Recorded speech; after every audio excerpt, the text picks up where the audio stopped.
and I am the executive chef at Newport Vineyards, Bricks Restaurant, and Taproot Brewing Company. Welcome to my backyard. Today we are going to be cooking a whole striped bass for Heritage Fire Cochon. Heritage Fire reached out to me 3 seasons ago and asked me to be part of their Heritage Fire cooking and whole animal cooking in Newport. And I thought what would be more fitting than to cook the pride of the North Atlantic when we get these beautiful striped bass in. I'm going to show you how to prep this fish. This fish can actually be done for a group. It's a really great way to show off to everyone. We're going to work you through the whole dish. Got a fire going, and then we'll do some sides, and it'll be real nice. This fish was swimming on Thursday. This is a 22-pound striped bass. I already had him cleaned, so we scaled him and had him gutted. We're going to just dry him off a little bit, and we're going to get him ready for the grill. What we want to do right now is we're going to put a couple of nice incisions in our fish here, and that's going to help ensure to get our baste in there and also keep it from curling up on us. Flip them over, and we're going to do the same thing on the other side. Now for this particular dish, we're doing a little bit of East Asian flavors with our salad. So what we're going to stuff the fish with is some beautiful tarragon, some cilantro, some thyme and all this I just picked out of my garden here at the house, and some smashed garlic. So what we're going to do first is we're going to give this a good seasoning inside the cavity. Salt, good amount of salt in there. Crank them up some pepper. Then we're going to fill this cavity with all this chopped garlic and all these wonderful herbs. And this is going to, as the fish slow cooks on the fire, it's going to steam, and all these herbs are going to impart wonderful flavor.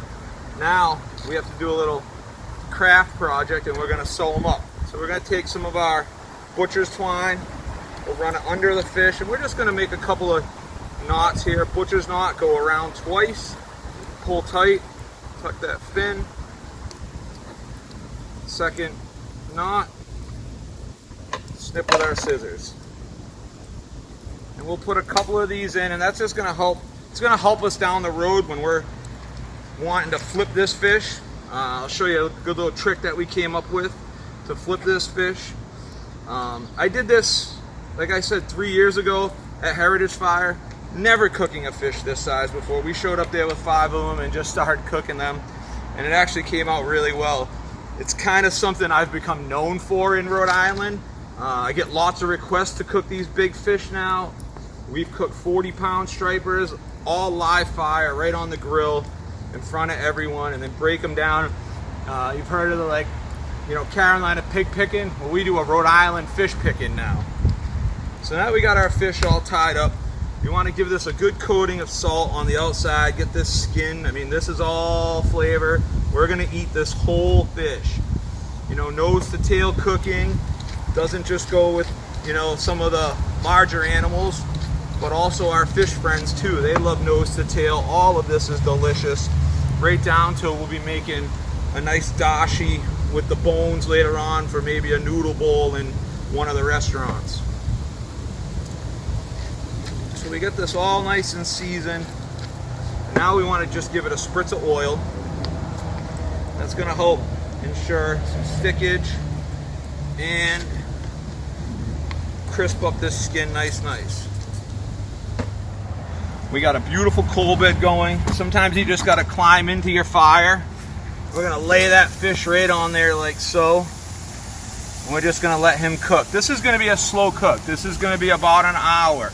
We're going to watch it. We're going to baste it. We have a pot there full of herbs and butter, and we're going to actually use some cilantro as our brush. I'll come back in a few minutes. We'll put together the side, and then we'll also baste this fish and roll it up. Back now, it's been about a half hour. It's time to flip our big striped bass. You may know these as pizza peels. Today they are spatulas. We had to come up with a clever way to flip this guy the first time we did it, so we used the pizza peels. What we do is we go under and we kind of just loosen them all up. That's why we oil them up beforehand. We're going to get them all loosey-goosey like so. Just kind of Get them here like so.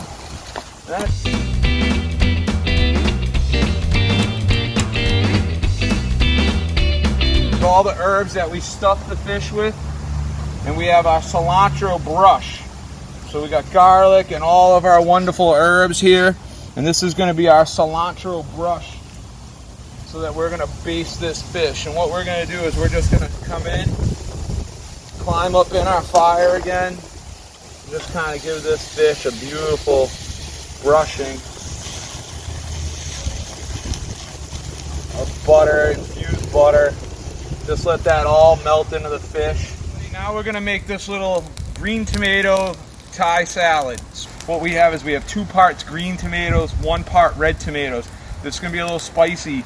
We're going to add also some celery leaves. So celery right now is coming from the farms like crazy. Our farm at the vineyard, we have lots and lots of celery. We got these big beautiful leaves. So what better way to use them? They're super fresh. They got nice peppery flavor. They got this awesome celery flavor. So we're going to shove a bunch of celery leaves in there with that. Then we're going to add some lemongrass. We're going to add a little microplaned up ginger. Some jalapeno. Now I took the pith and the seeds out of the jalapeno to make it a little bit more mild for my friends and family that are eating today. But you can leave the seeds and the pith in there and it will get spicy. Some cilantro. I like lots of cilantro, so we'll jack it up with cilantro. Some beautiful opal basil that we picked this morning. Some shallots from the farm. Now this salad's going to be for about 12 people, so we went a little heavy on them. Some lime zest, the juice from the lime, so 2 zest limes and juice from 2 limes. And then for our dressing, we're going to add some rice vinegar, some mirin, and a touch of agave for a little sweetness to play off those green tomatoes. Then we're going to hit it with a little toasted sesame. And of course, lots of salt. Season with the wind when you're outside, so we'll season back here, and pepper.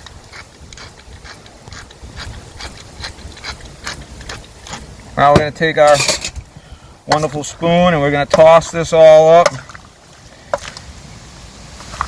You can see all the flavors starting to meld together. This is a great side salad with our bass. We'll serve the bass right over this. It'll really add nice freshness. The hot bass on this salad will really pull everything together. The only thing we got to do now is we got to give this a taste once we get this all mixed together. So we'll grab our spoon. We'll get in here. We want some of the dressing. Is the biggest thing. A little celery leaf, some shallot. Touch more salt, a couple more cranks of pepper, a couple more mixes. We got our fish all done. It's been about an hour off the grill. The last baste is done. This fish is cooked beautifully. We're going to just get rid of some of our strings here, and now we're going to plate this up. We got beautiful crispy skin. This is where you really want to dig in. This you save for like special people. Usually if we're butchering a fish and there's somebody I know comes along, we'll pull cheeks out right here. We have our salad that we made earlier. It's all nice and marinated. The tomatoes, the green tomatoes started to break down a little.